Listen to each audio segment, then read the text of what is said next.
Oi, pessoal, aqui é a professora Luciene e hoje a gente vai iniciar um novo assunto chamado movimento uniforme. Quando a gente fala movimento uniforme, ele já nos dá uma dica do que ele vai falar, que é em relação ao desenvolvimento dele, que é sempre uniforme, que é sempre o mesmo. O movimento uniforme, que a gente vai chamar de MU, certo? É caracterizado por uma velocidade escalar constante e não nula, ok? Então, nesse movimento, a velocidade vai ser a mesma o tempo inteiro. E ela não pode ser igual a zero, porque se for igual a zero, não tem movimento, certo? Então, eu tenho aqui que a minha velocidade média vai ser constante, certo? E diferente de zero. Além disso, nesse tipo de movimento, a aceleração é igual a zero. A aceleração escalar média é igual a zero. Por quê? Porque a velocidade não varia. Só tem aceleração se variar a velocidade. Além disso, as variações do espaço ou as distâncias percorridas ao longo da trajetória são iguais em intervalos de tempos iguais. O que quer dizer isso? Isso quer dizer o seguinte, ó. Observa nesse exemplo. Eu tenho t igual a zero. No instante seguinte, t igual a 1 segundo, quer dizer que se passaram apenas 1 segundo. Observa qual foi a distância que ele percorreu. Ele saiu do 10 e foi para o 12. Agora, saindo do 1 e indo para o 2 segundos.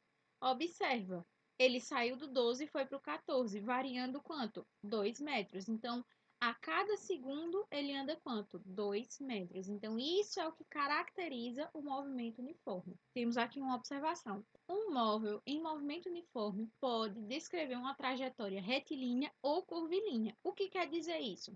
Retilínea é quando a gente tem uma trajetória reta, quando a gente tem um caminho reto. E curvilínea é quando o caminho é circular, realizando, respectivamente, o movimento retilíneo uniforme, MRU, ou o movimento curvilíneo uniforme. Esse movimento curvilíneo a gente não vai estudar, ok? A gente só vai se preocupar com o movimento retilíneo uniforme. Nesse movimento curvilíneo uniforme, a gente pode observar ele onde? Por exemplo, nos satélites que ficam ao redor da Terra. Eles têm normalmente uma velocidade constante, certo? O que caracteriza o movimento curvilíneo uniforme, porque ele está com uma rotação ao redor da Terra. Quando a gente fala em movimento uniforme, a gente tem uma formulazinha que a gente vai trabalhar, que é a função horária do espaço no MRU, no movimento retilíneo uniforme. Essa fórmula é dada por quem? Eu tenho aqui S final, que é igual a S inicial, mais a velocidade vezes quem? O tempo. Então, nessa fórmula aqui, a gente pode apelidar ela de sorvete. A fórmula do sorvete. Para a gente conseguir lembrar dessa fórmula, tá? Então, aqui eu tenho o espaço final, o espaço inicial, a velocidade e aqui o tempo. Então, nós temos todas essas informações dentro dessa fórmula. Então, quando a gente, por exemplo, observa uma fórmula dessa fora desse contexto, sim, ela tá assim. Por exemplo, se viesse no exemplo, S igual a 10 mais 5 vezes t. Essa fórmula descreve um certo movimento, ok? Onde meu espaço inicial, que observa onde ele está. Tá vendo? O único elemento que não tem multiplicação, esse elemento é o espaço inicial. Então, nesse caso, seria quem? 10. 10 metros. Vamos supor que ele está de acordo com o SI, Sistema Internacional de Unidade. E esse número que multiplica o T, certo? Esse número que multiplica o T vai representar quem? A velocidade.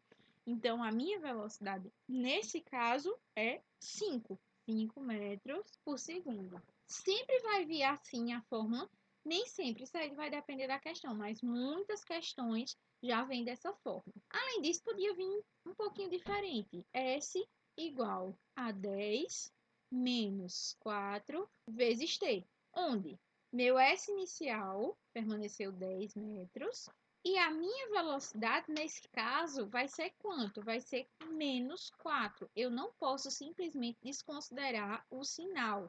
Eu não posso colocar apenas 4, porque tem um sinal que acompanha esse número. Então, menos 4 é a velocidade desse corpo, tá? Então, observe uma coisa, eu coloquei esses dois exemplos para a gente entender bem o que está acontecendo. Nota o seguinte, que em um exemplo eu tenho que a velocidade é o quê? Positiva, tá?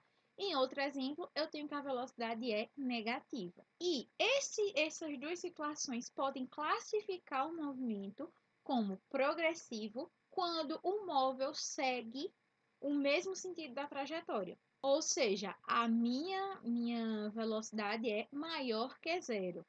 Então, isso quer dizer o seguinte, eu tenho um marco zero aqui, ó, tá vendo que eu tenho um marco zero? E o sentido da minha trajetória está para a direita. E observa que o corpo, que é essa bolinha, está indo para onde? Para a direita. Então, a velocidade está seguindo o movimento. Então, ela está positiva, ou seja, o movimento é progressivo. Agora, nesse segundo exemplo aqui, ó, quando a velocidade é negativa, o movimento é retrógrado, porque o móvel segue o sentido oposto da trajetória. Então, observe, eu tenho aqui o marco zero e o móvel que eu estou observando, a trajetória está indo para a direita, mas o móvel que eu estou observando está indo para onde? Para a esquerda. Ou seja, a trajetória está indo para um lado e o corpo está indo para outro lado, ou seja, está oposto. E isso caracteriza o movimento retrógrado, onde a velocidade é menor que zero, ou seja, nesse caso aqui, negativo, tá? Então, eu tenho essas possibilidades e eu vou conseguir identificar quando o movimento é progressivo ou retrógrado apenas observando o sinal da velocidade, ou seja, o sinal que acompanha o número que multiplica quem? T, ok?